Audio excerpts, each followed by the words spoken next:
देखिए मैं करता हूँ जी स्टार्ट। आप लोगों के एक्सरसाइज नंबर 3.1 में से एग्जांपल नंबर 1 है फाइंड द रेशो।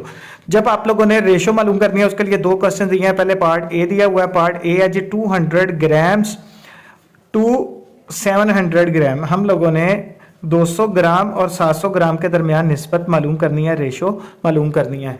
देखिए मैं आप लोगों को एक कॉन्सेप्ट दे दूं, अगर आप लोग इन कॉन्सेप्ट्स को करते जाएंगे तो इंशाल्लाह आप लोगों के लिए आसानी होगी। जो रेशो होती है, निस्बत होती है, वो किसी दो चीज़ों की इक्वालिटी के दरमियान निकालते हैं। जैसे कि हमारे पास इसका जो यूनिट है वो ग्राम है और इसका जो यूनिट है वो ग्राम है, तो जो यूनिट है इन दोनों का वो सेम होना लाजिम है।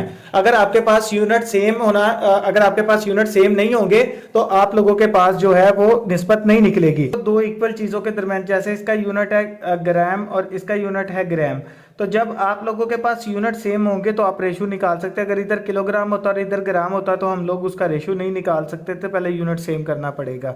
मैं इसके सोल्यूशन की तरफ आता हूं जी। आप लोगों के पास है जी 200 ग्राम रेशो 700 ग्राम। तो ये जो आप लोगों के पास क्वेश्चन है 200 ग्राम और रेशो, हम इस ग्राम यूनिट सेम है इस वजह से इसको ख़त्म करके लिखेंगे।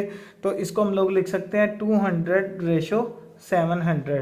तो मैंने आपको बताया कि इस कॉन्सेप्ट को यूज़ करना है कि जब आप लोगों के पास ए रेशो बी है तो हम उसको जो है ए ओवर बी करके भी लिख सकते हैं। तो हम लोग उसको जब इस फॉर्म में लिखेंगे तो ये हो जाएगा 200 डिवाइडेड बाय 700।